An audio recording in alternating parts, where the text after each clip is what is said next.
have to. Yeah. Yeah, we know you need to play with your kitty or something. That's something. Yeah, it's another fun-filled week at the Splash Pages show. Jesus, Mary and Joseph. All right, let's turn this mother out, shall we? Mm-hmm. Okay.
Hey, you dorks, this is Gunnar Hansen, Leatherface from the Texas Chainsaw Massacre, and you are listening to The Dorkening. Hi, I'm Brian Johnson, and although you probably accidentally stumbled across it and have no idea why you're watching it, you are in fact watching The Dorkening.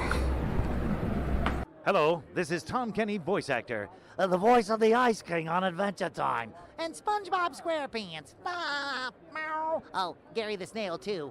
Hey, guess what you're filling your eye holes and ear holes with?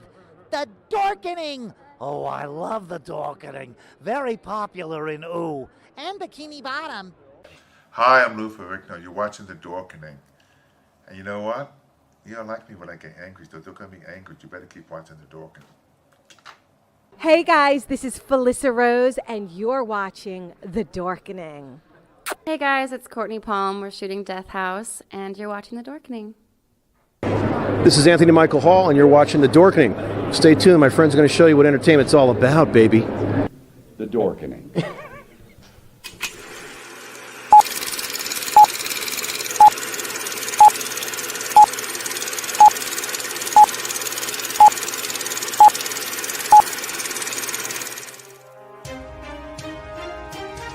The Dorkening and all affiliated shows are not intended for anyone under the age of 18.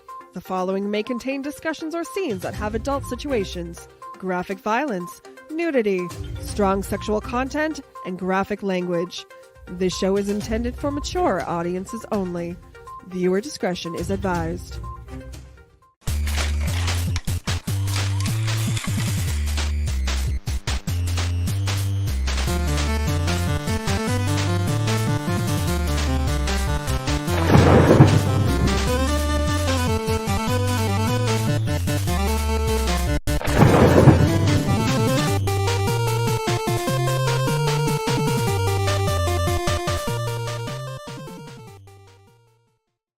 Rise and shine, my sinners.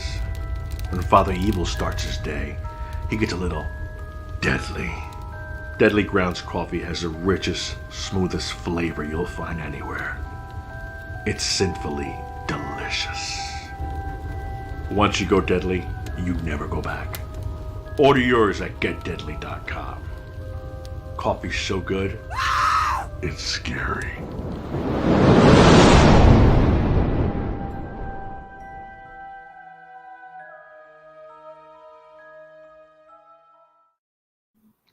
Hey, what's going on, everyone? Wait a second. This isn't Wednesday night. That's right. Leo's taking the week off. So I'm Powerful Brandon, also known as Brandon Powers. He asked me to come in and fill in his space to hang out with these guys on Splash Pages Comic Book Club, where we're going to talk about an excellent story tonight, Ultimate Wolverine versus Hulk. Very few and far between, as it turns out, that the Ultimate Comics were any good, and this is definitely one that falls into that good category. We'll also talk about, some odds and ends out there in the dork world, find out some fun stuff that maybe just happened today even. And to get things going, we're going to go around and just have everyone say, hey, so Velvet Joker, how's it hanging, man? It's going great. Hey, everybody, it's Tuesday night. You know what that means. Splash Pages. Your man, Velvet Joker, a.k.a. Rich Davis, a.k.a. the Throwback King here on the award-winning Splash Pages, a comic book club. And it's 8 o'clock. Do you know what that means? We got dork news. We got a cool story. And not only do we have a cool story, but we have one of the foremost experts on the Ultimate Marvel Universe here tonight. I think you know. But instead of that guy, let's go to Drew. Hello, everybody. I'm glad to be back. It's been 2 weeks since I've seen Was that your point? Jesus, Mary and Joseph, Jeremy. Don't you have something to harvest? Yes, I really do. So I'm glad to be back. We're talking about a great book in the Ultimate History lineage. I'm very excited. And I'm older now. I've seen you all. I had my birthday yesterday, so everything hurts. So happy birthday! And technically, you're older every single time somebody sees you from the last time. Hey, Jeremy, how's it going, buddy? It's going fantastic. Yeah. All right. Is that it? We good? Yeah, he's good. That's all he's got to say. All right. Yes. Well, no, I'm sorry, but I'm my cat is going through turmoil right now. He may have a tick or may not. I don't know. That sounds like quite the catastrophe. It does. It's stop. gone. Get out. It's only been 12 minutes we started. Get out. All right. Yeah, it's been real, gang. Thanks for having me. It's a short show. Oh man. So yeah. You guys want to talk about anything in particular that you may have come across recently? Should we set it off with the biggest thing, or should we leave that for last? Let's just get to the biggest thing, because that's certainly it just happened. Well, I had a tuna sandwich earlier today. I mean, the biggest thing in the dork world was it we don't care. I mean, some people might care. Celery, onions, tell us. I mean, now that he's brought it up, I'm like, you're saying tuna was it like tuna or tuna salad? Like, did you have mayo mixed? It was a tuna salad. It was definitely a tuna salad, and it had tomato and lettuce, and it was on a big hoagie bread kind of thingy. And like, it actually never. So actually you made a sandwich like Shaggy and Scooby Doo would. Yeah. Basically, I'm down with that. I get it. It's been a long day out in the barn. Yeah. 4 days. At least you had a giant tuna salad sub to get you through it. Yes. My TV broke. If only we were sponsored by Subway. Or not my TV. Exactly. Yeah, right? Yeah, I guess we'll just have to stick with that really delicious coffee instead. Deadly Grounds, which I got to say, I love that commercial, but for crying out loud, like, we need a new one. If only they could have figured out something to rhyme with deadly. Like once you go deadly, you'll be so awake you won't go back to bedly. I got nothing. I mean, that's the best I can do. You'll be jamming out the medleys. I mean, yeah. Let's maybe they should just start calling all of their fans caffeines. It goes straight to your headly. Oh, yeah. There we yeah. Leave it to you. Drew, do you want to break the big news as we're pontificating here? Yes, thank you. You caffeines. So the big news, everybody, is that it is official. We've had news about. Hello, Houston. Hello, Billy. Hey, Billy Jones from Houston. Hi from all of us here at Splash Pages. Thanks for checking in. Thanks for checking in, man. Basically, let's not mince words. We've had news about Deadpool 3. Ryan Reynolds has finally spoken out about it. He didn't really reveal much, except one of the biggest things that has the entire nerd world so pumped, even more than they already were, that Hugh Jackman is strongly, most likely going to reappear as Wolverine for this third outing. Already going to be directed by Free Guy director Sean Levy. And honestly, I am so pumped. Just because seeing Hugh as Wolverine is one thing, but finally having Deadpool sharing the screen with Hugh's Wolverine is just going to be so hilarious in the MCU, no less. Yeah, So MCU. It's going to end with the Hulk, right? Yes, it has to. Yeah, I mean, has. interesting that you say that because I've long checked out on the I shouldn't say check out, not like I don't care. I mean, I've always checked on the status of certain things over the years, like ever since the Hollywood Heroes section of Wizard magazine was a thing. And I absolutely love comic book movie news, like all the way through. And one thing that's always been an issue for the Hulk, as I'm sure a lot of people out there know, is that Universal held rights primarily for distribution and solo outings of the character. That's the reason why he can show up in like team up movies. As long as it doesn't feature the Hulk as the main character, it's good to go. But apparently the options to those rights are closing out. And that's why I assume that we've all watched She-Hulk. Yeah, I believe it's within the year. Yeah, but I'm pretty sure that it's within this fiscal year that the rights are going to fully revert back to Marvel, and that's why they're seeding doing something along the lines of World War Hulk. So yeah, there's a very strong possibility that we could see the Hulk go up against, Wolverine, one of those characters at some point. I will say though, I think bringing Hugh Jackman back for this one, first of all, you notice the date that it's stated, right? Yeah, 9/20 something of 2024. Yeah, that's still within the contracts of all the people who were in the other X-Men movies for 20th Century Fox. Their options don't expire until 2025. And that's why if they want to use Wolverine at that point in time, they actually have to use Hugh Jackman because nobody else can play him contractually until 2025.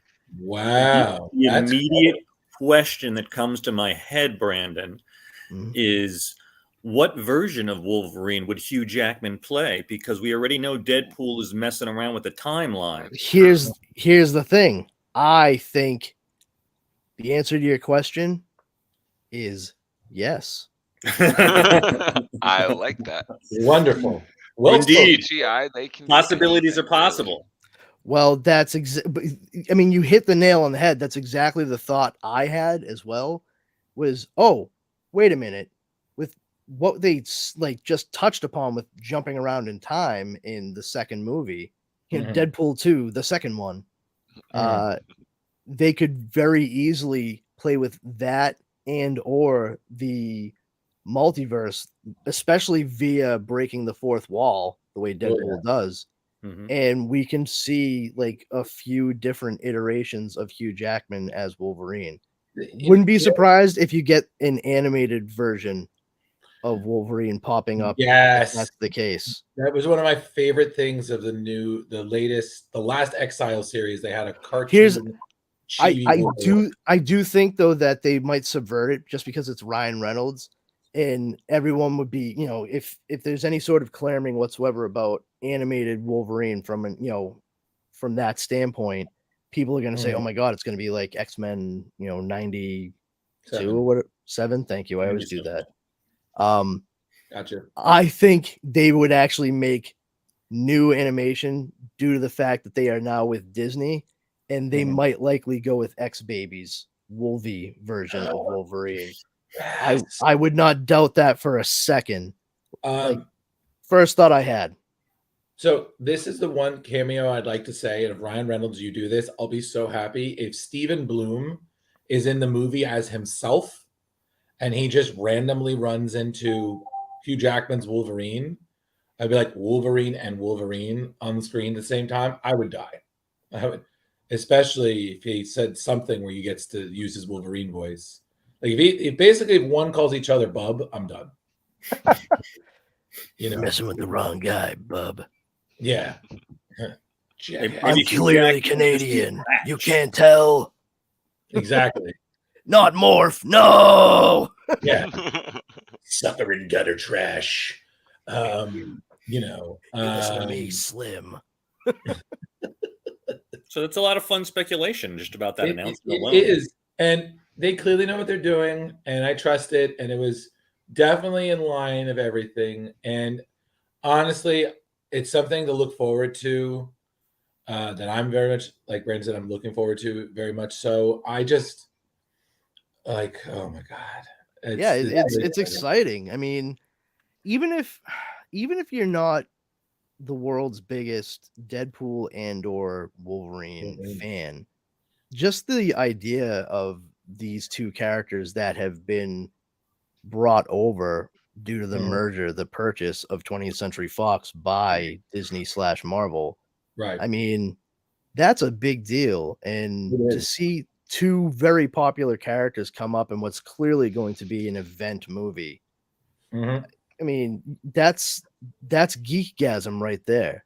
It is. And especially because, again, Hugh will always be remembered as Wolverine. I mean, when I saw him in The Music Man, they listed that in his bio. You'd have to. You know, and the same thing with you can say whatever you want about Ryan Reynolds. He's done a lot of great movies, a lot of funny, but Deadpool, he just nailed. He got it, and it was perfect. I'm also partial to Van Wilder, but yes. Yeah. Oh, same here. But I'm not surprised. Yeah.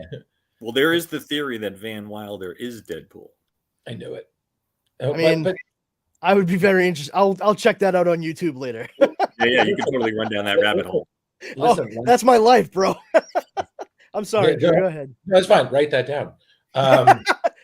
Write that down. Remember, write that down. I don't have a pen. Remember that then. Remember that. But I mean, it's definitely that. I mean, again, Marvel has been. I feel Marvel lately has been dropping some really good news because you have that, and then something else that we can kind of segue into the very highly anticipated Wakanda Forever, the Black Panther sequel. Speaking of mutants. Yeah, exactly. Speaking of mutants, you know, the fact that Namor, we're finally going to get to see the live action Namor for the first time ever. And technically, he is Marvel's first mutant, you know. And it's just like I see him. And honestly, again, don't really care that he doesn't look like he does in the comic. I mean, we get this every time there's a new character. I think he looks great. And the fact that Rich, I mean, we talked about this before the show, that they're acknowledging that he's a mutant. Yeah. You know, which is also geekasm news for sure. Yeah, maybe we should change that up. Maybe dorkgasm. Yeah, dork. There you go. Dorkgasm. Dorkgasm. No, Haven. But it's that, and then it's like small things. Like I know they've stated that he's no longer the ruler of Atlantis. It's like the Mesoamerican Atlantis. I'm not even going to pronounce it because I know I'm going to say it wrong. And that's just me knowing that I mispronounce things all the time. Like honestly, a lot of the stuff from Mayan and Aztec, like culture, it is very difficult at a glance to just like know how to pronounce it. Yeah, Teoctlan. Whatever. I'm pretty sure I've been saying Quetzalcoatl for one of the gods' names for years, and I'm like 99.3% certain that is absolutely incorrect. Yeah, but he's basically he's the ruler of the Mesoamerican version of paradise, which thus when Wakanda is revealed to the world being the technological utopia that it is made out to be, basically Namor's like, oh, I'm sorry, you're taking away my shine. And as we know, one of Namor's biggest weaknesses is always his ego. So we don't throw down. That and alcohols. Yes. Imperious Rex. That and why, Sue Storm, did you marry him? You know, that was always the thing. All right, we need Namor's help. Sue, you go and ask. You know, why he likes you? Just do it. Just do it. Hey, wear that blouse. You know the one. Not the see-through one. Sue, I'm not even going to go there. Okay. Sue, whenever Everything you wear is it, it's see-through. see-through. So remember when you became Malice? Yeah, that outfit. Yeah. Wow. Yeah. Okay, so why don't I just throw 2 pieces of gum and a fucking shoestring at her? Christ on a cracker. Jeez. But so that's pretty exciting. Like again, Marvel's been doing. I don't really know a lot from DC. I know that they pushed on the DC front, my friend. For those who have just finished Harley Quinn, the season finale, and you know what happened at the end of that season, that storyline is now going to continue on Webtoons Bat Family season 2. Cool. So that's interesting. And consider it's coinciding with the 30th anniversary of Harley Quinn. All live the Queen. Are they doing another season of Harley Quinn? Do we know? Yes, it has been. Oh yeah, it got picked up. It got renewed. Yeah, I'm very happy about that.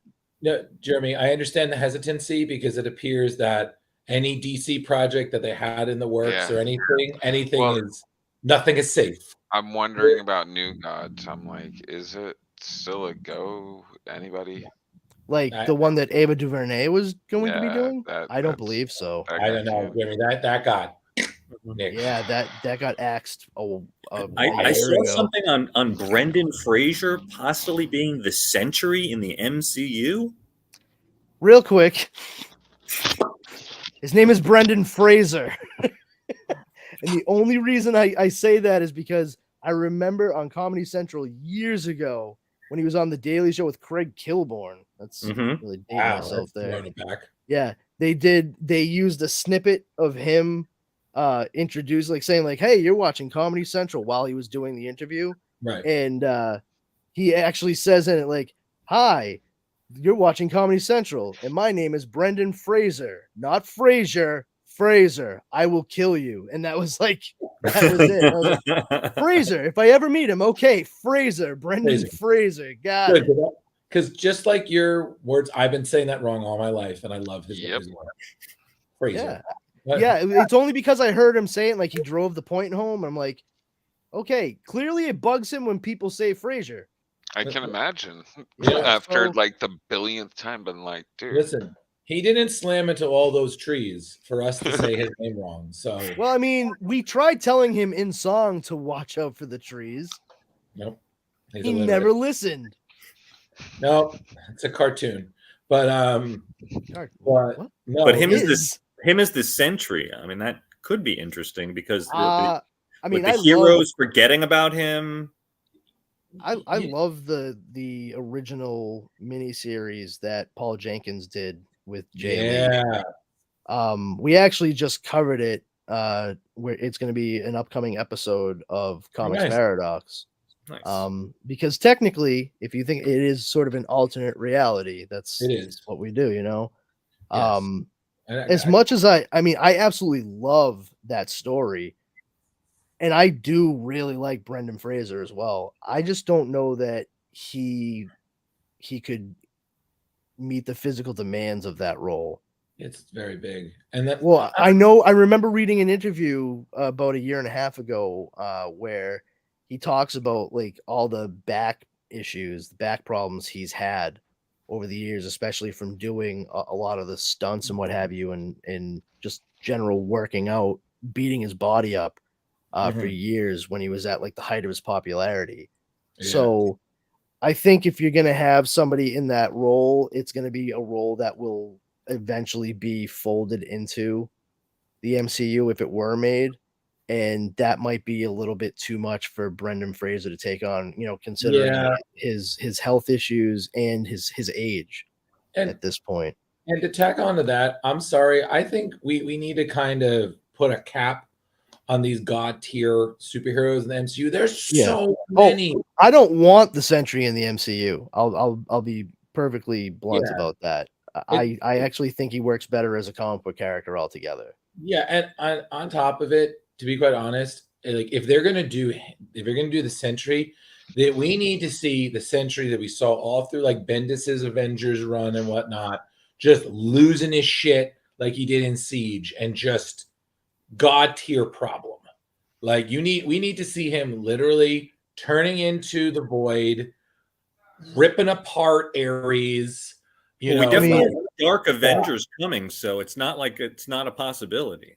Yeah. Honestly, like the more we're talking about it now, the more I think about it.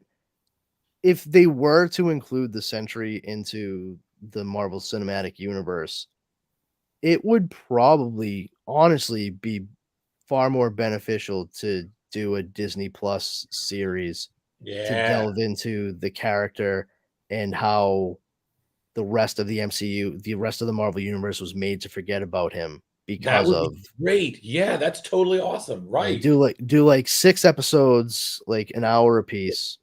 Yeah. And there you go. And here's the thing, which is you could like 2-3 movies. Yeah, but you could honestly, and I know this might ruffle some feathers, anybody listening and what have you, but I think if they left it at that, it would be perfect. Yeah. Because it would be so self-contained, and it does, acknowledge the fact that the Sentry does exist and he did have this history with all these different characters and what have you. But then by the end of the story, I mean, you're back to zero, and we got what we wanted from, we got our entertainment value out of it. And technically, like I said, he's still there, but you can still move on with the MCU and it doesn't really affect anything. And then if we ever see someone like Norman Osborn in the Marvel Universe, you get the Dark Avengers, you get all of that. You basically could set up for Siege, which would be just a big event on its own. That was huge. Yeah, Siege was the one where Asgard. Yeah. Yeah. Okay. Mm-hmm. Okay. That's the one with the Dark and the regular Avengers. Yeah, I know. I collected and read the whole thing. It was so stupid. Like the fucking stack of comics for this one storyline was like literally. I wish I was joking. It was literally like this. The only event that was more was Secret Invasion, but that was also years in the making, so that made sense. But yeah, the Siege tie-ins don't like. Yeah, I got them all, man. It was not. They weren't all horrible. Some of them were good. No. What a glowing review. They weren't all horrible. Well, no. The ones, Brandon, we can get this into on your other show. The one that was disappointing times was Fear itself. That had such good promise, and then that went. Fair enough. Because by the end of it, you're like, who cares? oh, Thor's dead. Right. He's gonna come back again, please. But listen, guys, we're not here to judge Marvel for its pros and cons, because there's so many and we don't have that time. But I do want to address one thing that I'm very excited about, and Jeremy can back me up on that, is we finally have more news about the upcoming Batman Spawn crossover comic that's been literally 6 years. Thank you. The cat agrees with me. It's a dog. That was a dog. It's a Frenchie. Tell him, Gus. Look at that mushy face. God damn it! I'm a dog. I thought you were a cat. It's so cute. Love you. A dog's hat. But yes, I'm with you, Drew. Yeah. But the Batman Spawn crossover. I mean, McFarlane's been teasing us with this for literally 6 years. I mean, I remember when he released that image. It was both of them, and then in the back you had like a half of the Clown, aka the Violator from Spawn, and Joker. You're like, what? Yes, awesome, perfect, and that it never went anywhere. But now it's finally happening. 64 pages. McFarlane has been pumping the hell out of it. It's going to be him doing it's him. Yes, look at that Jason Fabok cover. That is gorgeous. Like, and this fellow, God. he's the Batman with the symbol on. Okay, got it. Yes, but it's 64 pages. McFarlane's doing the writing. Greg Capullo is returning the Spawn again. So that's going to be fantastic. And he also revealed that one of the main villains is going to be the Court of Owls, which he said he wants to tie. In an interview he had, McFarlane said that he liked that idea because, you know, the Court of Owls has been present in Gotham for, you know, centuries, you know, that historicalness. He liked that idea because, as we've seen with Spawn, Al Simmons wasn't the only Spawn. There were Hell Spawn throughout the years. So that kind of juxtaposition could be really cool and could lead to some really interesting story ideas. I mean, again, the ideas are infamous. I mean, it's going to come out in December, about $6.99 a pop. The covers look pretty dope, and honestly, I'm very excited. I'm not really buying a lot of Drew, it's a one shot. It's gonna be a one shot. Okay, so, but 64 pages of premium Capullo artwork. That's a shut up and take my money. Especially considering the last time we had their crossover was like in '96, and that was the second one because there was the one he did with Frank Miller, which was very early Spawn. We're talking like early '90s. Then he did. There was one with Chuck Dixon and Klaus Janson. It was called Batman Spawn War Games or something. It was cool, but it was kind of forgettable. And then so it's been, I think, almost it's been over 20 years, almost 30. 30. So has he announced the matching toy line yet that will coincide around Christmas time? Yes. Yeah, the operative word is definitely yet. I will pick it up. I like it. I like McFarlane toys. I think they're dope. But CBR just yesterday or something posted an article about DC licensing all of its characters out. I put it in the private chat. I don't know if you see that, Brandon. Oh, thank you. I'm like, I gotta fucking look this bit of info up. No. Wonderful. I made sure to look it up first and make sure I wasn't just like having a hazy daydream. Fucking stroke. Yeah, like, whoa. I'm coming, DC. Elizabeth. I mean, I'm wicked excited because Capulo's doing the art. I probably said that wrong. I say his last name wrong all the time. Is that how it said? Capulo. The art on which, Jeremy? Spawn, Batman Spawn, blah, blah, blah, whatever, whichever it goes in. Listen, I've met the man enough times in my life. It's Capullo. Okay. But It's Capullo? Yeah. But okay. I've met him a few times. I met him before he was doing Batman, and like he was the nicest dude. And I haven't met him since because his lines are insane. Well, yeah, ever since he did the New 52 Batman with Snyder, it's just dude. He did a sketch for my kid in his little art book there of Batman before he was doing New 52. He was like, "Yeah, I'm going to be starting Batman soon." I'm like, "Really? I collect Batman. That's kind of cool. Are you doing the main book?" He's like, "Yeah." I was like, "Oh, that's really cool, man." Yeah, absolutely. I met him at NYCC, and he was doing an interview. He didn't realize that we were waiting in line to talk to him. So he's doing this interview for like 10-15 minutes, and then someone pointed out, like, "Yeah, they've been waiting for you for like 20-30 minutes." He felt so bad. He had this sketch that he had pre-done that he signed. Like, he gave everyone in line a sketch. It was signed and everything. It was the Bat Rogues wearing like faux Halloween costumes, or masks, and whatnot. And this is also before he did Batman. I still have it on my wall, and I was like, "Oh, this is so cool." And it's just like a basic, pencil sketch. It's not inked or anything, but it's Capullo doing Batman before. Cool. Scott Snyder's son drew me a really poor sketch of some kind of like Mario stuff while I was getting books signed by Snyder. Mm-hmm. And I kept it. One day I'm going to go back and see him and be like, "Look what you did when you were like 6. I'm that creepy old guy." Yeah. Yeah, I could tell when you approached. Thanks, Jeremy. That was really great. But so that's coming up. I'm really excited about that. Also, another couple books that are out now that I really definitely want to hype because I've actually been reading. Deceased, New Gods. It's the final chapter in Tom Taylor's Deceased. It's been great. It's 2 issues in, and holy shit, that's going to be a hell of an ending. I'm very excited. Brandon, I know we were talking that you had read, I believe it's The First Deceased and then The Unkillables, which was from the villain's perspective. Both of them are great. Dead Planet, which was the sequel, is awesome as well. Thoroughly enjoyed that. I think I also read Dead Planet, actually, now that you say it. I think I read that. Yeah, that was great. Yeah, the whole thing, but that's great. And then Rich, they're still continuing the story from Batman White Knight. They're still doing the Beyond story. They did a 2-part series that was about the Red Hood, their version, explaining, like, kind of filling in the gaps from when he kind of revealed to the Joker who Batman was and didn't get killed, to his events of Beyond. It was a 2-parter. It's really great. I gotta really say, check that out.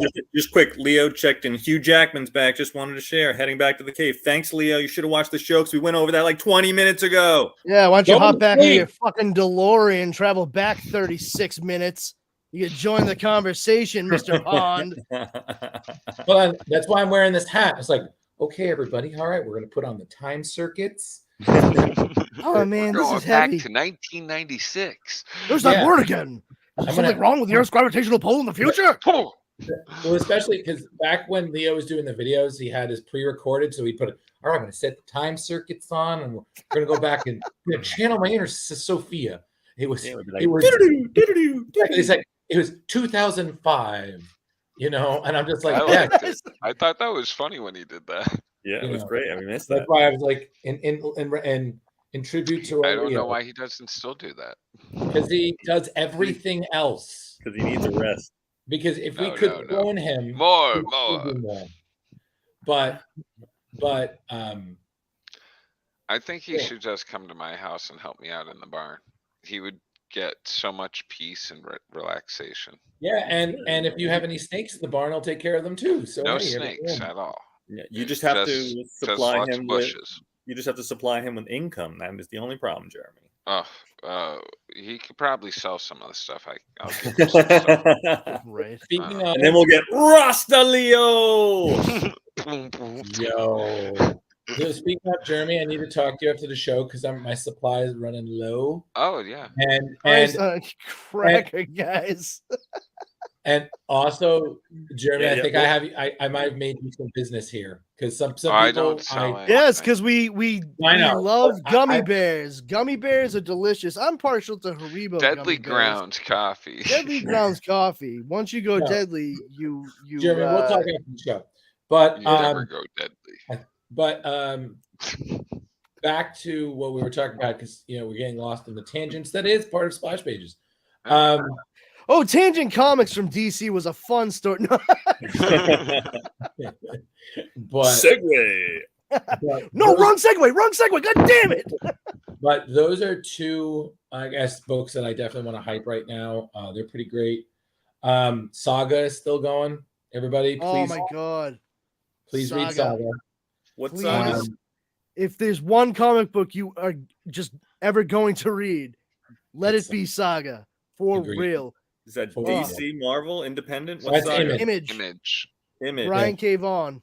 And Fiona Staples. It's a sci-fi totally fantasy. New storyline, new characters? About 5 years, 7 years. Yeah, well, they took a 2-year break in between the middle of the series. Yeah. They said from the onset that the whole series is going to be 108 issues, and they stopped at issue 54 and took a couple of years off, and then they just started back up again in the beginning of this year. And it's just as great as we remember.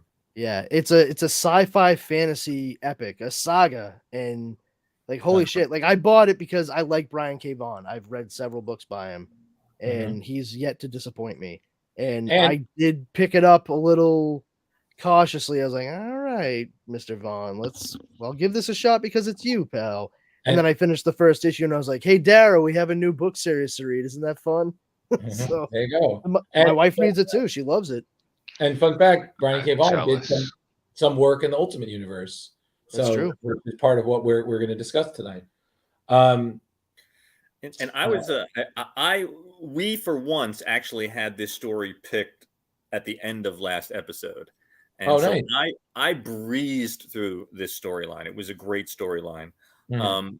But in being excited about reading the Hulk, I got interested in checking out the Maestro miniseries that have come out over the last couple of years.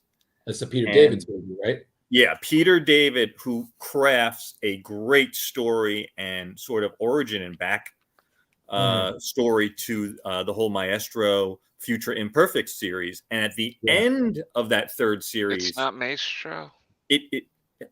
Maestro. It's Maestro. I always say Maestro. I don't know why Maestro. I do that. Heather was making fun of me last night. Okay, But, I was at the just end of like, the third series, it my brain ties was back hurting. to the beginning of Future Imperfect. So Peter David, wow, brilliant. I like for Future Imperfect. Well, That's yeah, good. the thing with Future I Imperfect, highly suggest reading those three. It's Maestro. Love those books. I have Maestro. the- Maestro. Maestro, fine, Maestro. I'm just Or saying I because like you say Maestro. you mean you say Maestro. you say, Sister Mary Francis, say the word. you know what? Well, in the Rich- stories, they also have the UFOs and have this like, it's UFOs. I'm like, no, this group is called the UFOs. It's true. It's the UFO. It's true. Fucking That guy goes did and he's confuse like, I'll me have as some a kid. quesadillas. What? You mean a quesadilla, sir? Well, the is it? definite running joke is we're butchering names, we're butchering everything tonight. Oh, we Yeah, lost the Oh host. no, we lost powerful Oh, he's Brandon. back. Oh, look Oh. how powerful he is, back just like that. It's like, Oh, that was me. wham. Okay, Just what like the that. deuce? To me, it looked like all of you. Yikes.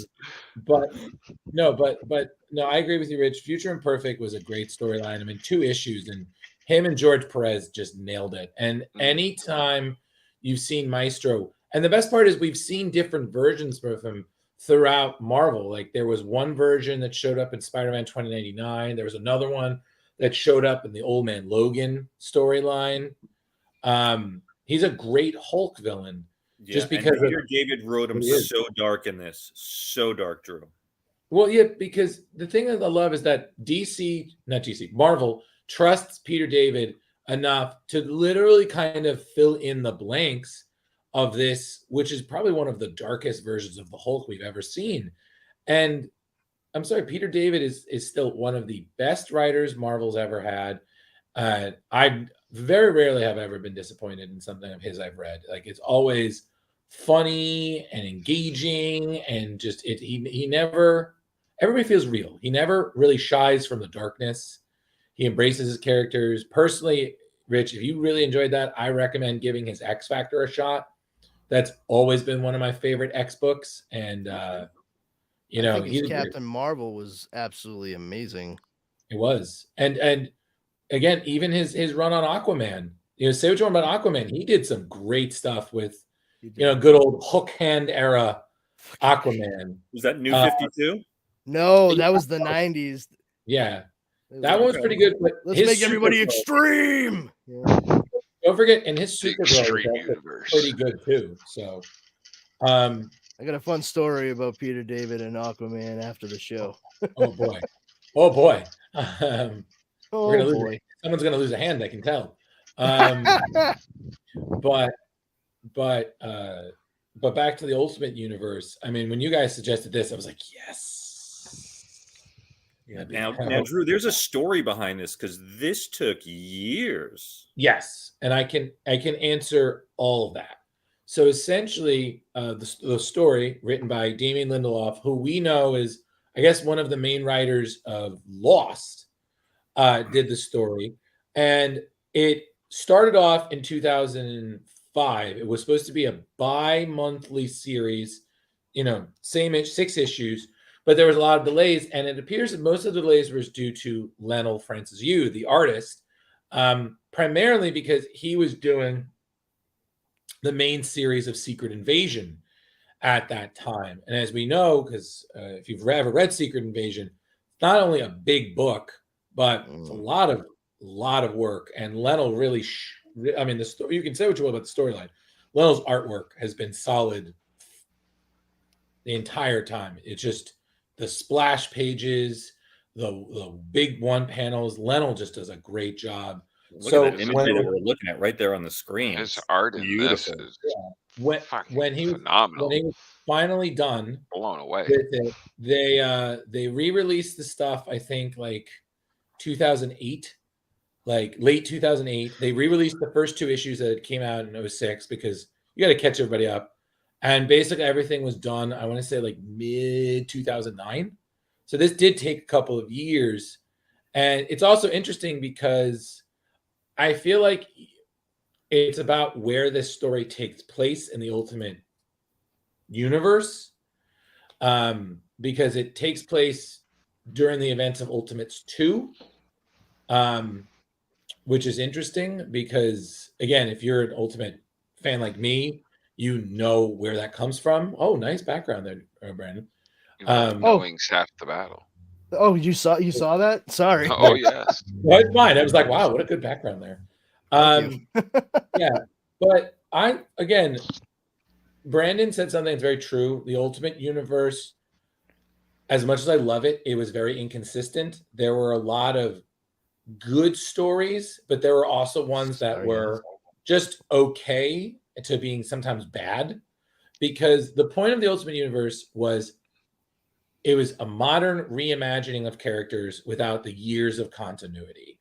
So you didn't have all that history boggling down.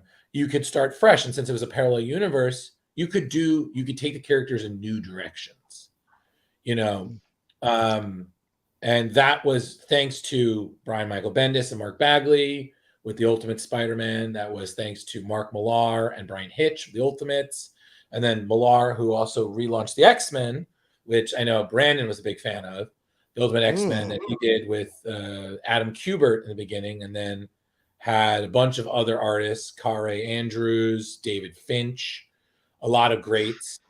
But yeah, there was a point that the Ultimate Universe was outselling Marvel. It was awesome. Jeremy, were you raising your hand before?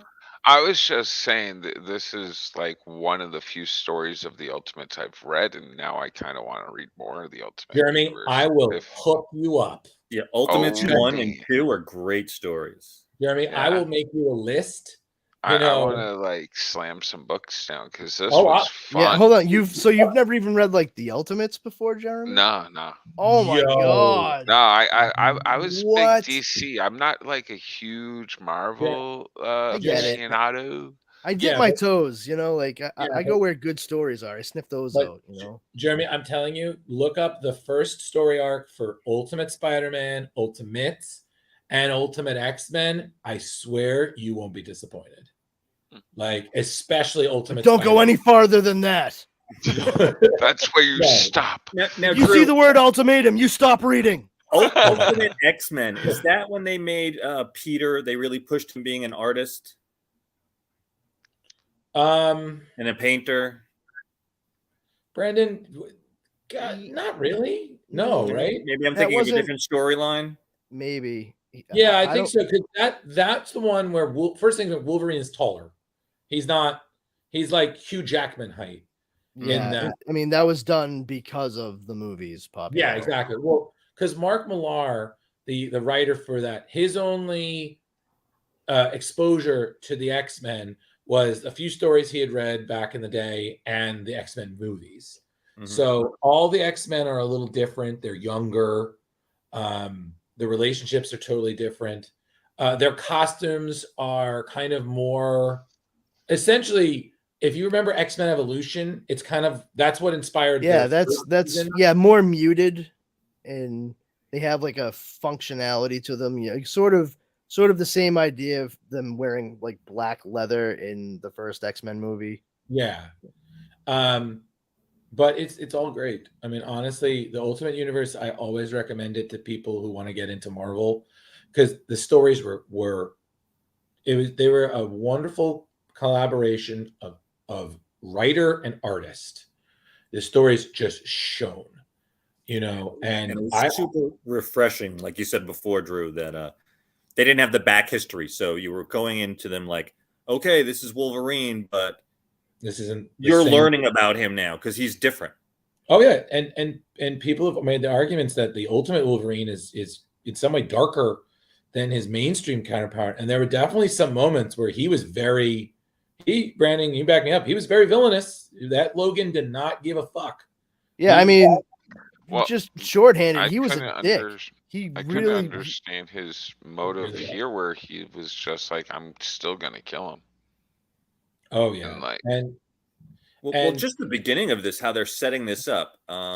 You see poor Wolverine's already like ripped in half. yeah, And there's a lot of flashes that with was his freaking awesome. back and forth in time and history, but essentially, And I love how they even explain that.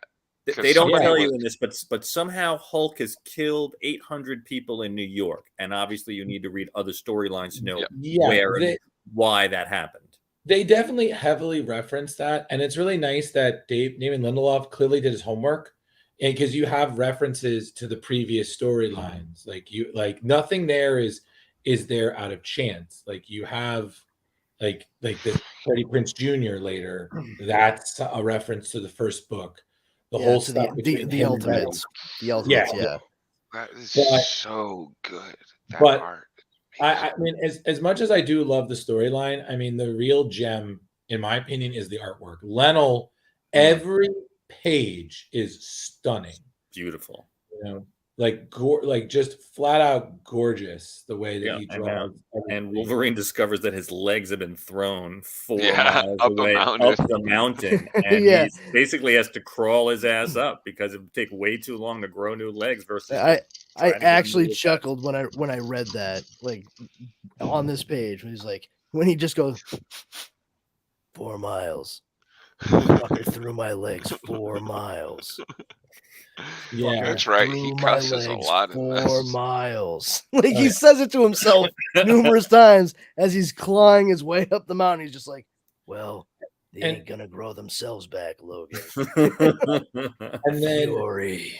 and then there's so much in 6 issues. They do so much with it, and that's why I've always said that this was really more one of, like Brandon, you said, this is more one of the better ones versus some of the other Ultimate storylines, which I have to say, despite what some of the creators wanted to do, they were very forgettable. Because especially after you get past the initial run of creators that came on board with the Ultimate Comics label, when you no longer have Mark Miller,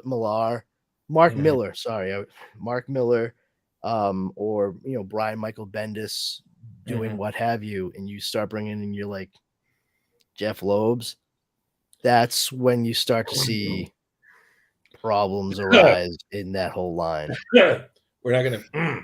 Okay, moving on. We're not gonna. Oh, really? I mean, we're gonna talk about the Ultimate line. We're gonna talk warts and all, man. Now, was the Ultimate Universe the first integration of the Samuel L. Jackson Nick Fury character? First iteration of it. Yes, because Samuel Jackson actually he's never made any bones about the fact that he loves and reads comic books, like since forever, before it was cool to do it. Samuel L. Jackson was like, oh yeah, you can always find me at Golden Apple Comics, like I'm there all the time. Like he made no bones about it. And they knew that he was a fan. Mark Miller and was it Brian Hitch? Yeah. And they actually reached out to Samuel L. Jackson through Marvel, and they were like, hey, listen, like this is just gonna be like a fun, cheeky thing, but would you be okay if we made Nick Fury in this new like updated Avengers book we're doing? It's like hard nosed and takes place in modern day. We have him look like you, like if we have it be very similar to how you look. And he was like, basically, he was like, hell yeah, motherfucker, go right ahead. And that's how it went down. Like he was, didn't license his likeness or anything like that. And it worked to his advantage because when push came to shove and they decided to do their little nudge, nudge, wink, wink, which ended up birthing the MCU at the end of Iron Man's credits, they reached out to Nick Fury to play that, it was just supposed to be like a fun wink and nod to the fanboys out there. And here he is now playing Nick Fury for how many years and in how many different projects? Oh, absolutely. It's been, financially beneficial for him. Yeah, and he's going to be reprising that in the new Secret Invasion miniseries, which we'll get to that another show. I think he'll probably be the only actor that'll be able to hold on to his role for the next 20 years. Pretty much. Well, and then on top of it, you know, it's such a great. It's just the Ultimate Universe became the blueprint for the MCU. There's so much of the Ultimate Universe there, like the way that Thor looks, the way that the team operates. I mean, the way that Tom Holland Spider-Man is, it's very Ultimate Spider-Man. Oh, You know, yeah. I mean, they even took Miles Morales's friend Genki from Ultimate Spider-Man and turned him into Ned in the MCU movies. Yeah, and again, even with this, you know, we know who Jen Walters and Betty Ross are, but in this universe, she's just a scientist who wants to tinker with the serum, and she's Banner's ex-girlfriend, who in this universe has a really tragic connection to the Hulk, who in this universe is a raging, gigantic murderer and psychopath who is not afraid to eat people. Well, I think it's also important to note that aside from Nick Fury getting hit, you know, Samuel Jackson, you know, giving them basic permission to use his likeness and then playing the character, that's not the only thing they decided to like pull specifically thematically from the Ultimate Comics. And that is everything that happens with the Ultimates and a lot of the super well, I shouldn't say superhero, but a lot of the mutates as opposed to mutants, you know, mutates, people who gained their powers through like an accident or whatever, is that they all are kind of tied into the Super Soldier Project Rebirth. And that's something that the MCU has done as well. Especially with the Incredible Hulk. That's why Bruce Banner becomes the Hulk in this, is because he was actually kind of doing what they imply to be the same thing in the movies, is that he took the super soldier serum that Dr. Erskine made, and they were still trying. It's not the serum that's the issue. It's they never figured out the Vita rays process that activates it. And because Bruce Banner was an expert in gamma radiation, he figured gamma was the key. And so he injected himself with the serum and then doused himself with gamma rads. And don't forget, he injected himself with his own Hulk serum again. You know, because in this universe, Bruce was already the Hulk. You know, he was already the Hulk. He was already, you know, still working with S.H.I.E.L.D., keeping everything hush-hush. Again, that's all Ultimate stuff, which if you're just like Jeremy below me, you've never read that stuff, please do yourself a favor. Worth it. But back to this story, you know, this is a different way to interpret essentially the Wolverine Hulk rivalry. You know, he's tasked by Fury to take him out because, as we've seen, the Hulk was executed for his crimes, but it didn't stick. They nuked him. They nuked him, and he survived. Right, he did. He survived, which would later tie into Events Ultimates 2, which again, kids, please read and get through it. It's amazing. So this is them saying we need to save face, because if people find out he's alive, that makes S.H.I.E.L.D. look like chumps. So you're going to hire the best killer in the Ultimate Universe because he can't die.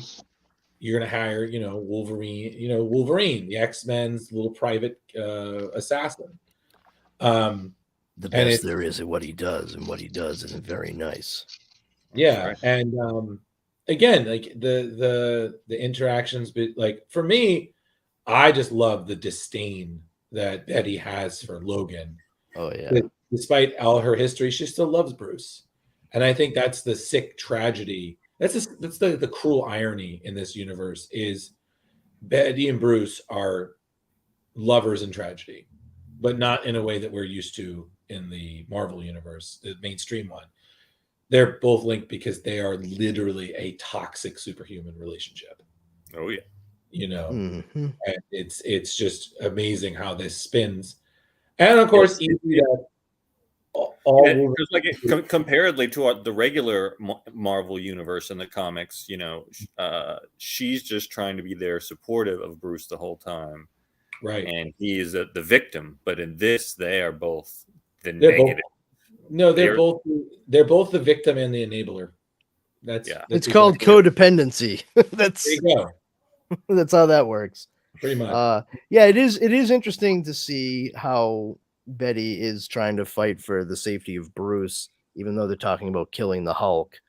And that, yeah, we're used to Jennifer Walters being his cousin, and here she's just like a scientist. Next generation Bruce Banner. She's tinkering around with the same stuff that he was playing around with, and you know, it's an interesting juxtaposition. I will say I wasn't expecting it.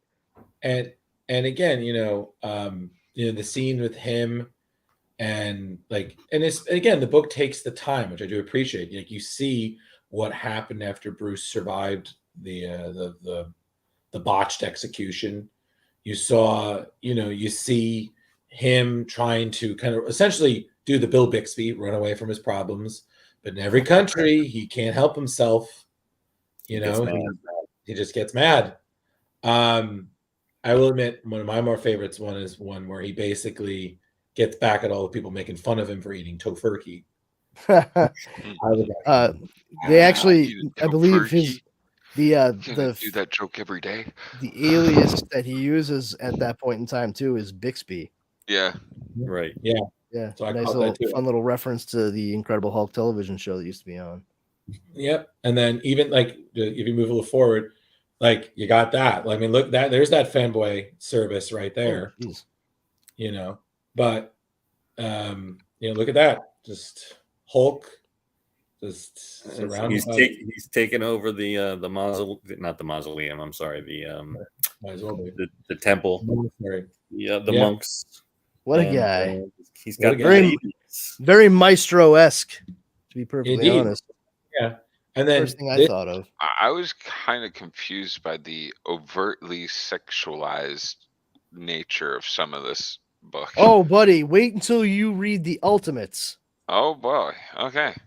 Yeah. I'm like, Jesus Christ, there's a lot of boob in this. Wait until you read Hulk's rampage through New York City.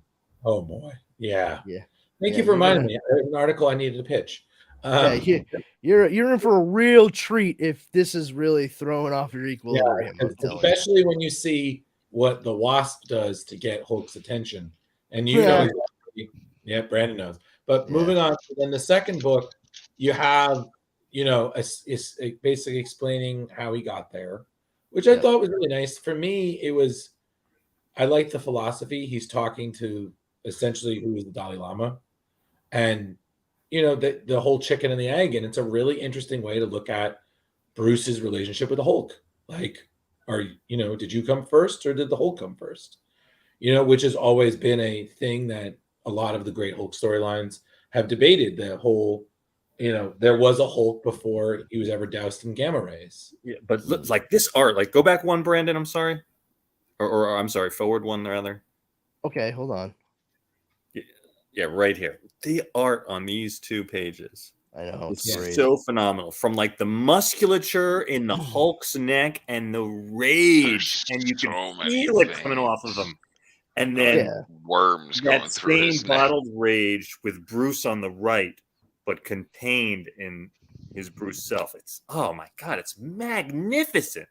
Lionel does great work. Yeah, I will say too, just as we're going through here and looking at these pages, each one of these instances that we're seeing him show up as Hulk is one of the instances that's listed by Fury with quote mysterious deaths, huge casualties. Yep. No, that's just the Hulk in that universe. He's the powerhouse.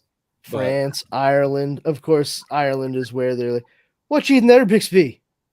Yeah. What kind of sandwich? A tofurkey. Leave him alone, Pat.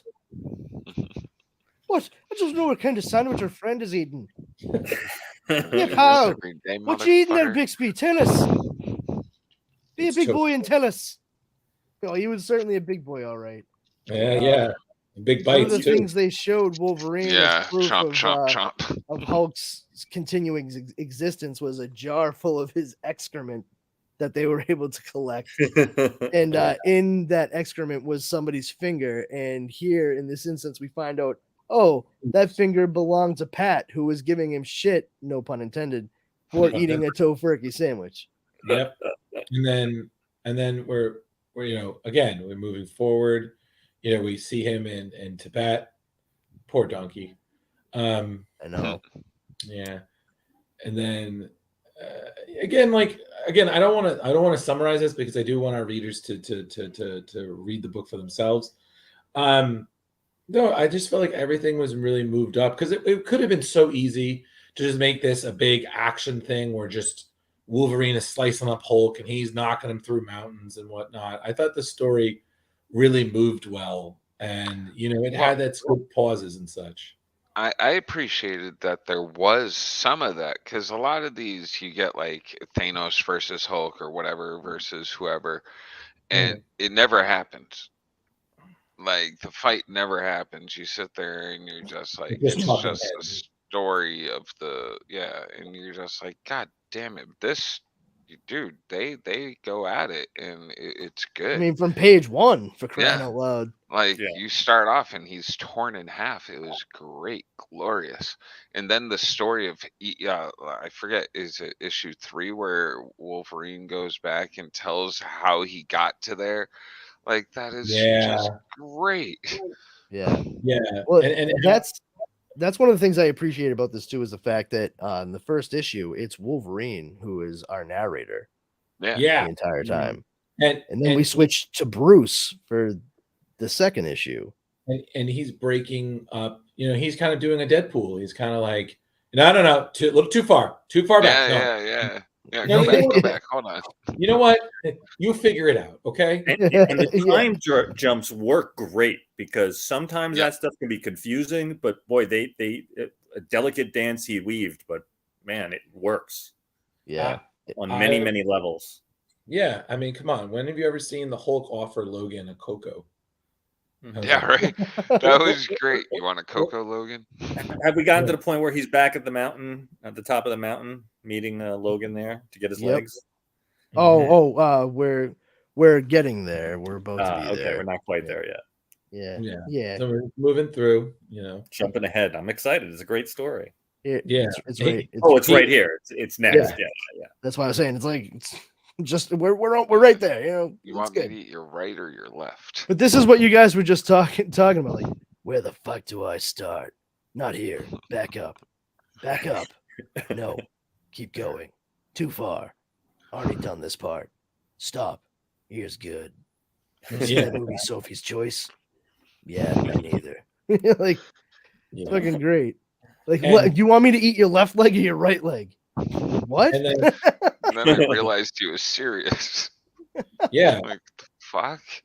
Yeah. But I mean, the fact that Logan answers him, and then even Hulk's like, huh? Wait, what? Are you for real? Like, you are sick. And then you have where they're talking, and it's so, again, you have like that kind of nerd Hulk moment there. And then you see what he says to piss him off. And that was, dude, right before he says it too, I'm reading the book and I'm like, you're getting right to the moment. And I'm like, oh no, he didn't. I was like, It wasn't this that pissed him off. It wasn't this that pissed him off. Not this. I mean, honestly, isn't that just like kind of Wolverine's base level anyway? That's what he does to piss everybody off. Be an ass. Like he switched bodies with Spider-Man. Yeah, I was gonna say, should I fuck it? It's one issue. He switches bodies with Spider-Man and Ultimate Spider-Man 2. Yeah, you're right. I forgot about that. Yeah, oh my and God, one of the first things fucking Logan does is he sees Mary Jane. He's like, "Hey, what's happening? I'm actually a 140-year-old mutant inside of this Spider Boy. Want to get dirty? Let's do this. Let's turn this mother out." And it's pretty funny. Meanwhile, Peter's back at the X-Mansion like, why am I so hairy? Not even that. Not even that. He's just freaking out in Logan's body. And it's just so funny. But yeah, so that, and then honestly, the purpose of the Ultimate Universe was to take the characters in new directions. switching it up with who they made as the Ultimate She-Hulk was a great move. Yeah, I did not see that coming. Yeah, that to me, when you realize that it was just some really interesting storytelling on Lindelof's part. And like, holy crap. Yeah. Clothes are falling off. And then this tying into the main story, we get a better understanding of where she's at. And then what I enjoy is that her becoming She-Hulk was simply because of a little comment that Iron Man said to her. Yep. Was it just, you need to let us take care of it because we're superpowers and you aren't. You're a normal person. You don't understand the responsibility and the weight of what we can do. Yeah. Yeah. You have no idea what it's like to have power. Right. And then what I also enjoy, and I wrote an article about this, is you have this moment where it looks like the ultimate Captain America was kind of for registration. Yeah. Yeah, the exact opposite stances. Yeah, exactly. And Tony's like, fuck that, man. Right? And I wrote Have about everyone that. register, Steve? That's insanity. Yeah, exactly. The anti-Civil War. And she does this whole thing, and I'm sorry, the how Jen manipulated everybody, and then she basically, I was like, you tricked Nick Fury. Like, do you have any idea how dangerous of an enemy you've made?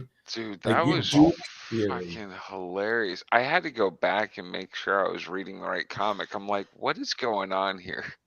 Oh yeah, Star Trek. Yeah. I was just like, wow. Like, that was one of the moments like, yep, this is dating this book a bit. Yeah, I mean, I honestly, I went back and reread as well, just because I was like, is that really? Did he say that? And yep, no, he did. He pulls out the fucking recorder. I was like, you son of a bitch.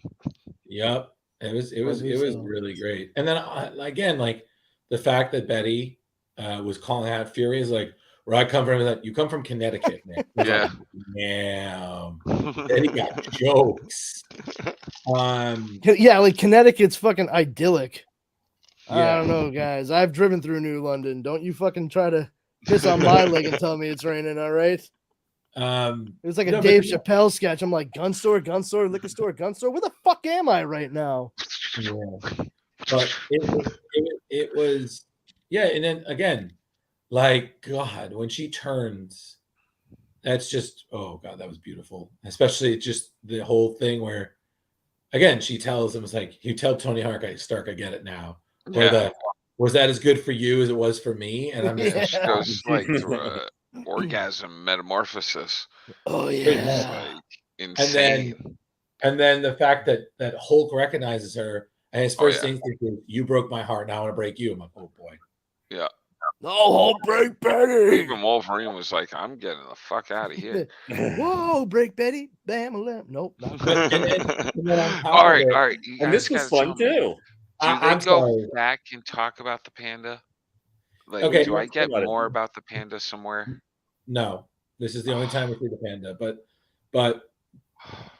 it's just, this is again, Sorry that the artists and writers couldn't pander to your every whim. get out. All right, that's a wrap on Brandon, But everyone. to have a panda as Wolverine's spirit animal is pretty damn funny. Oh, but they're vicious fucking animals. Like, And you not don't just fuck around that. with the panda. And not just that, when he tried to pop his claws, he had flowers. I was like, you can't harm your spirit animal in your dreamscape, little Wolverine. Not with that attitude. No, it's great. And then this one also made a wonderful case about Logan's healing factor. I think his healing factor in some ways was a little bit more powerful here than it was in the mainstream. I mean, he's literally ahead. Yeah. We saw in Doesn't he have to mainstream breathe? universe beheading. No, they Logan. explained that right there. It's sort of, but like, it's still like, He said maybe even your in a power isn't about vacuum, healing, but it is about surviving. yeah. Yeah. I mean, And- but he says, "Do you know how you're breathing right now?" And he's like, "Magic, You're breathing through your skin." Like, Yeah. Which I was like, because as soon as he started talking, he was just ahead. I'm like, all right, listen, I'm willing to read a comic book where this guy can heal and has claws that pop out, and this other dude turns big and green when he's angry. And now the girl that he used to date is also like bigger and greener and angrier. But this is bullshit. Yeah, I just feel like it was very different, and it was. Plus, also on top of it, what you like is that Nick Fury does not have friends. Every friend he has, he is. I will fuck you over at any chance if you get in my way. And This Logan was is the like that. this was the first time I realized Forge's name. I was like, oh my god, that You makes never so understood much. why they Did you called think him he was Forge? French and they called him Forgay or I something? was just like Forge. Forge, and like I'm just like, oh, that really makes sense now. Yeah, it's the maestro and Forget. Jeez, get out of here. Yeah, It's so Italian. I mean, oh my god! Like I said, there are small moments. Like I love when him and Forge are talking, and he makes the references, and he's like, "Didn't take you as a Star Trek fan." I'm like, "That's dated. It's the kid from the Goonies." That was funny. Oh yeah, that was great. And then even this, where Logan's like, "Are you guys fighting? Or are you fucking?" Like I'm confused. Yeah, like, again, this whole again, great. Everything is like I don't think there was any point I didn't understand what was going on, and I think that's a real credit to the writer. You know, everything was explained well. Everything moved. Nothing. I was like, oh, okay, come on. You know, and it was just fun. There was an interesting bit here with Logan when he was locked up by Fury. Something that had never occurred to me before seeing it in this comic, but they put restraints around his hands, which at first glance you'd be like, oh, okay, good luck. You just put restraints on the hands of a guy that pops out adamantium claws, but he actually says in it like he can't make fists inside of the gauntlets that they put his hands in, and he can only pop his claws when he makes a fist. Yeah. I never thought of the mechanics of it. I never thought of it like, oh, he could probably only do that when he pulls down on his own fingers like that. It's interesting. Yeah. It's like one of those little details that they were able to kind of like throw in there that makes a lot of sense, that once you see it, it's like, oh, how do I not incorporate this like forevermore whenever I think about this character? Yeah, totally. So, but then, the whole thing moving on, but then, I mean, the last issue is really where everything just comes to hell, and that's just a fun ride. I mean, I don't know what's better in it. It's where he's how he proves he gets through a metal detector, which that was fun. Yeah, it's made of soap. It's all right. The fact that he's literally basically fighting Betty as She-Hulk completely naked was just amusing as hell to me. But the fact that you really see how vicious Ultimate Wolverine is, like he's literally, if you don't do this, I will fucking. Dude, yeah, he's fucking.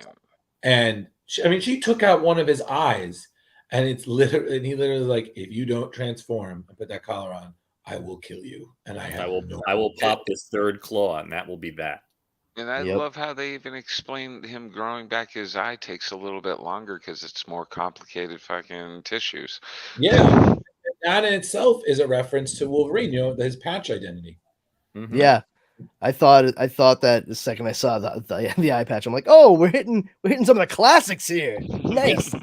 We going to Madripoor.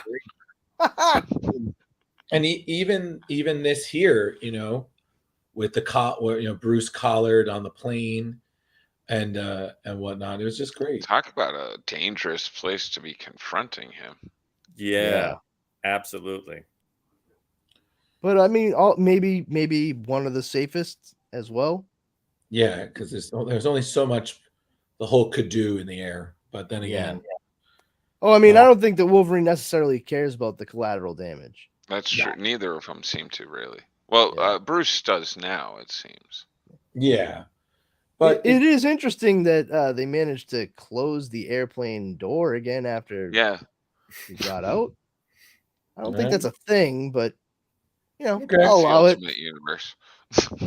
It might have been. Yeah, like I just like how Wolverine like gets out of the plane and then clearly sticks his claws through the side of the plane where somebody is definitely sitting because it's right over a window, and just closes the door to the plane behind him. It literally says "kathunk." for the onomatopoeia on the page. I was like, Yeah. all right. I mean, he's a dick in a lot of other aspects, but very considerate of you to close the door behind you, Logan. We appreciate it. Indeed. And then it's the whole drop. And then at the end, it's just where Fury is waiting for him. Well, this is awkward. You know. Well, ain't this awkward? Well, yeah, and it's funny because Brandon, I think this is I think this series is the last time we saw Betty Ross. We didn't really see her. Yeah. Right? So kind of what Fury said was true. Like she's his blackmail. Oh yeah. You know, because she wasn't going to be doing PR for the Ultimates anymore. She's essentially turned herself into a Hulk. Yep. So she's he's another leverage. playing card. Yeah, she's his leverage to keep the Hulk in line. You know? Yeah. And Into clearly the it worked. Gamma harlot. Yeah. But I'm sorry, even at the end, I swear, like fucking Bruce got the best of him. My soul got ripped out a long time. I thought you would grow everything. Fuck you, Banner. Fuck you, Banner. Yeah. Fuck you, bub. It's gonna carry him like a fucking football. Yeah. Jumping around. I wanted to see that. I mean, I like the fact that Wolverine's the one that suggested it. You know, like he's like, yeah, nothing's like, beneath him. He's like, dude, this is a long fucking walk. You know, tuck me under your arm like a football and drop me off in the nearest town. Oh, Logan, so efficient. Give me a second. Need to catch my wind. But thank goodness that they finished this story, because for a while there, it was not looking very good. Oh, really?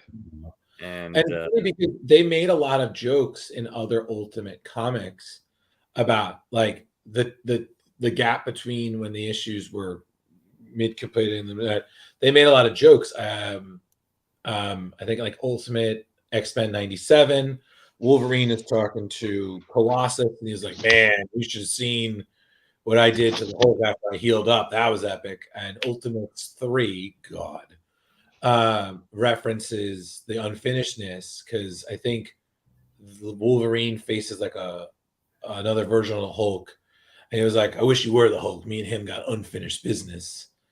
And then I'm sorry to say it, Brandon, I'm gonna have to reference this. In Ultimatum, they Wolverine and Hulk meet up again, and he's like, I remember you.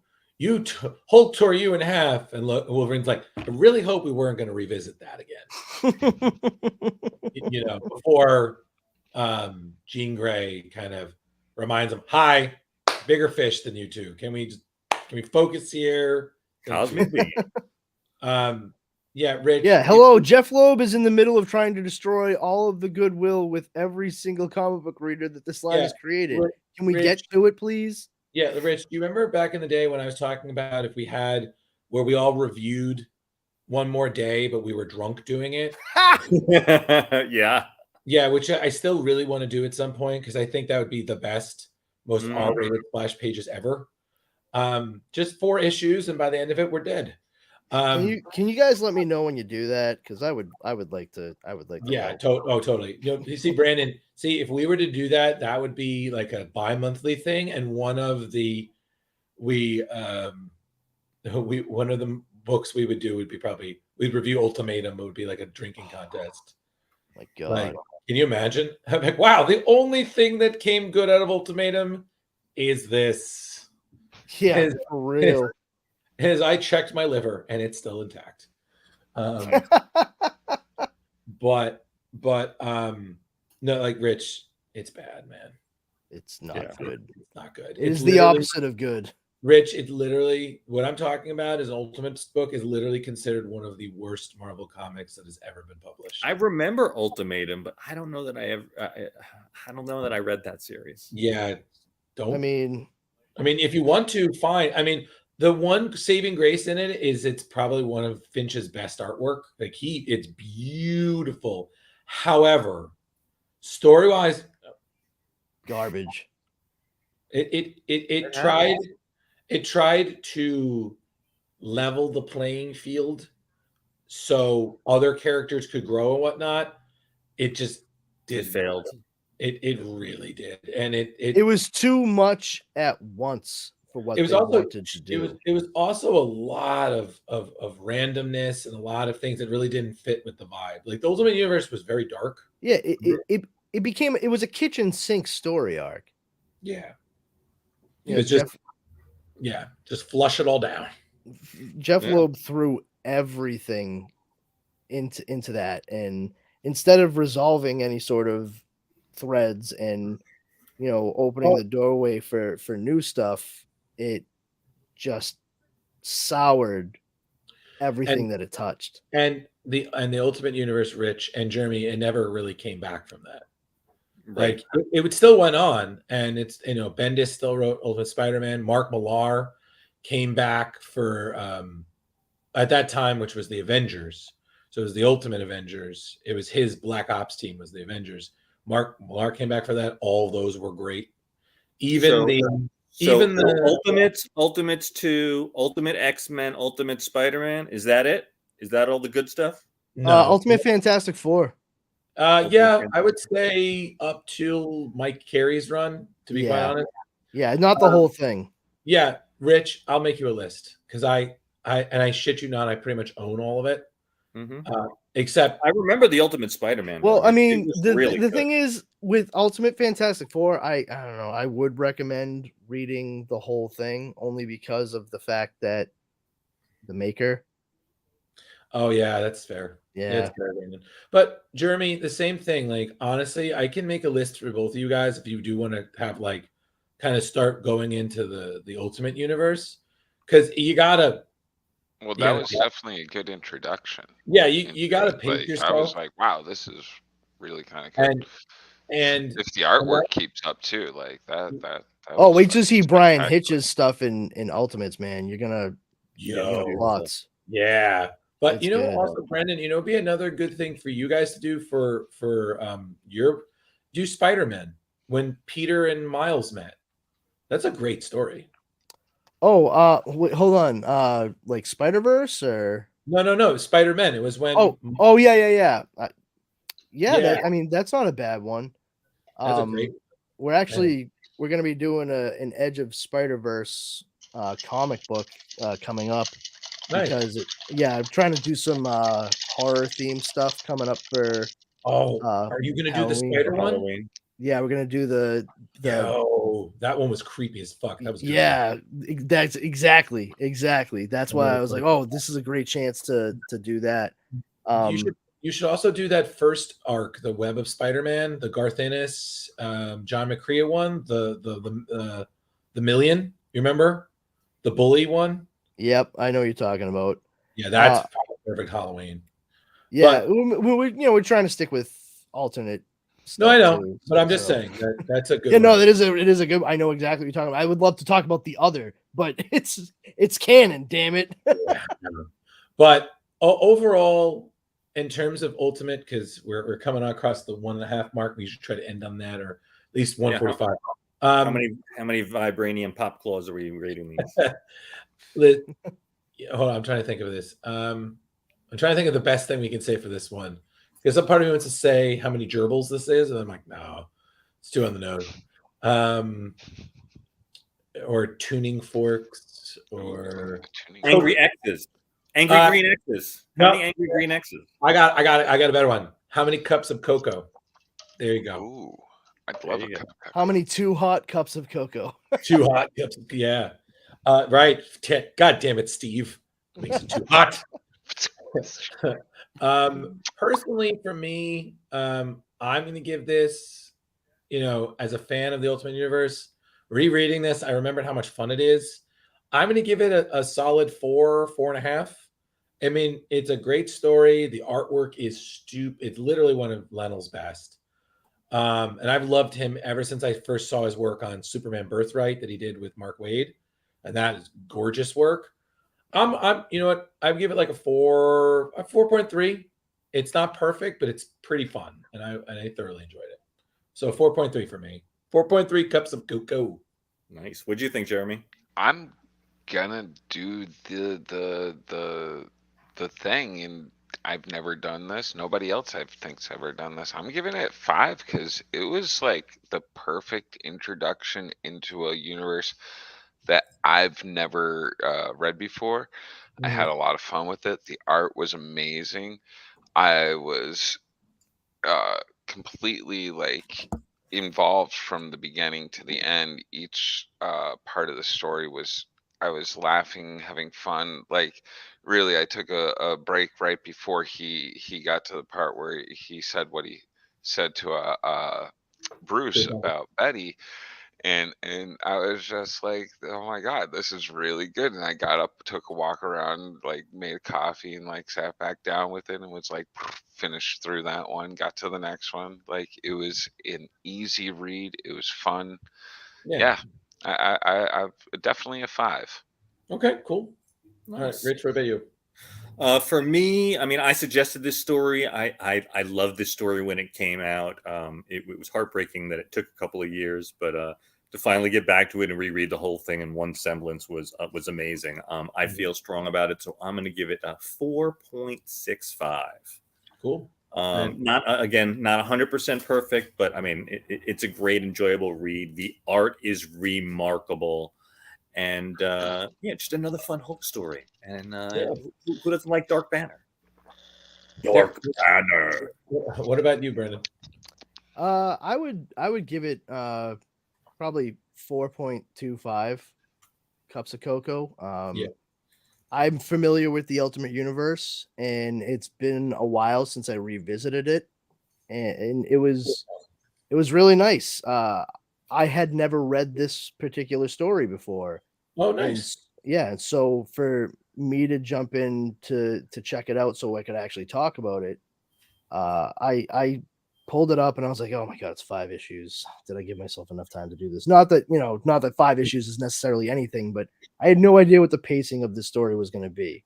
And I think we all can agree that sometimes, even if you want to read something, it can feel like a chore. Sure. Just trying to get through parts of it. I didn't get that from this. I read it and it sailed by, man. I was actually surprised when I came up on the very end. I was like, whoa, hold on. That just like snuck up on me. Right.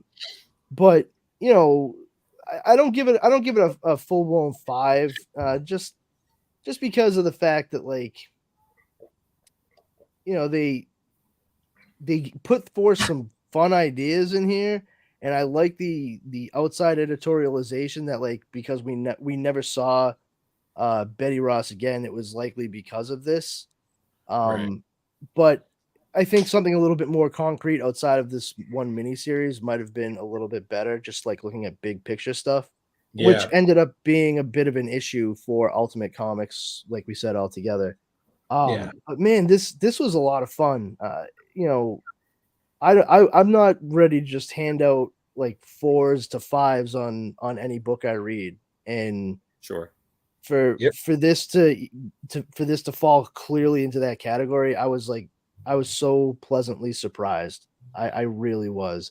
It didn't feel like the sort of schlock. Wow. That's right outside my window. Holy crap. Nice. I like Rich. I loved you in Grease too. Grease too. My God, the best Grease. Who's that guy?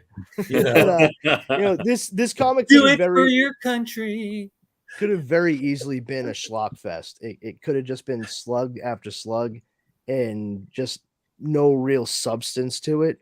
And the fact, like we were saying throughout the entirety of the show, that they really paced it very evenly, and the juxtaposition between now and then and narrators, they had a lot of balls up in the air and they juggled them expertly.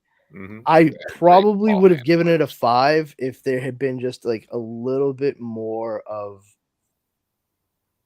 a dynamic ending, like a little bit more of a climactic ending for the two characters. Like I understand like the whole Butch Cassidy and Sundance thing at the very end kind of deal, but I feel like a big story like this should have had just a slightly bigger finish. I don't know what that is. I'm not here to try to figure out the story point that it could have been. It just felt a little anticlimactic. especially since we know, Brandon, where like we've read Ultimates, so we know where the Hulk ends up in terms of the Ultimates. We know that Wolverine eventually ends up back with the X-Men, so we know that it wasn't just like, Logan, where'd you go? Out. Yeah. There's definitely that, but I agree with you. Like, the Ultimate Universe lived on, but yet we never saw anything of Betty, and she technically was another Hulk. So yeah, that there I think there was opportunity there to do a little bit more with the Hulk in the Ultimate Universe, because of what they set forth, and I just find it a little disheartening that I wasn't truly aware of it until I read this, even though I had read so many of the other Ultimate books. And retroactively now I'm like, oh shit, like that really sucks. Like that would have been a really interesting plot point altogether. And they never used it. They had it right there. It was in their bank. And instead we end up getting just crap later on. And but regardless, like they could have easily ended this with like I'm a not bit more of tainted a with all the ending. I'm maybe just like, maybe if they had ended this with a little bit more of like the bleak ending that Betty was getting, then it would have given you that like chill to leave off maybe on. like, show her like down in a cell somewhere. Yeah, and that could have seeded it a bit more for like, oh, maybe we see more in the future. Obviously, that was not the case, but like to me, that seems like a missed opportunity. Maybe like one big splash page at the end. Yeah, like exactly. after Like the her walking away. locked in the cell, like looking out the window somewhere. Yeah, like that, it's something like interesting, that. different people's perception, Brandon, because like for me, that whole last page, that made me feel like I wanted to see those guys now do a TV show and have it be a buddy comedy. And I could see them like being younger or being like in college together and fucking with each other all the time and still being kind of dark. And that's and I get that, but on like the other side of that coin, for me, it's like that would never happen because these are not two dudes who would be buddy or even all that funny with one another. It would just be death and destruction, like through and through. So like that could be funny. that'd be a fun like Adult Swim like 15-minute cartoon, I think. But otherwise, like I said, like they were clearly going for a Western thing, like going off into the sunset together. Sure. I get it. I've seen Shane, for crying out loud, but I feel like if they kind of ended it on a little bit more of like a gasp or full on kind of like more of a moment, kind of like more of a downer ending. Yeah, something that snaps you back to the reality of some of the shit that you just saw. Like this is all fun and dandy. Like, oh, Hulk's still alive, but and Betty Wolverine's still alive. But Betty just like literally destroyed her life, and he loves honestly Betty because she wanted to make sure that Bruce didn't get killed. Right. Like he ruined his life because of her. So now it's kind of the cycle is complete. So mutual destruction, basically. Yeah. But that's just my own bag. If it had maybe done something a little bit more, I'd probably jump it up to 5, honestly, because everything else about this was damn near perfect. Well, I will say this: like, if they ever do, if we ever review any of the other Ultimate stuff, Brandon, we'll definitely have you here, especially if it's any Ultimate Spider-Man stuff. Oh my God, please. Absolutely. Hey, I just thought of a news thing while we were finishing up here. Did you guys hear that they're officially retiring James Earl Jones, but the voice over the rights so that they can continue using his voice into the Star Wars universe until Infinity and beyond? Honestly, I mean, listen, 45 years is a hell of a run, and honestly, I mean, listen, that man, did his part. That's the voice you hear when you hear Vader. Do you guys hear music? It's just in your head, Jeremy. Do you guys hear anybody playing Holding Out for a Hero? Is that just the theme music that's always running in my head? Oh, just me? Never mind then. It's very symphonic, whatever it is. I'm sorry. I can kind of see him listening to that and kind of doing little Kevin Bacon Footloose dance while he's harvesting. They just why not? Holding out for a hero to the morning light. He's got to be fast, and he's got out on my little tractor. Yeah, exactly. And he's got to be high as a kite. My foot's stuck in the pedal. God damn it, I'm stuck. I can't get out.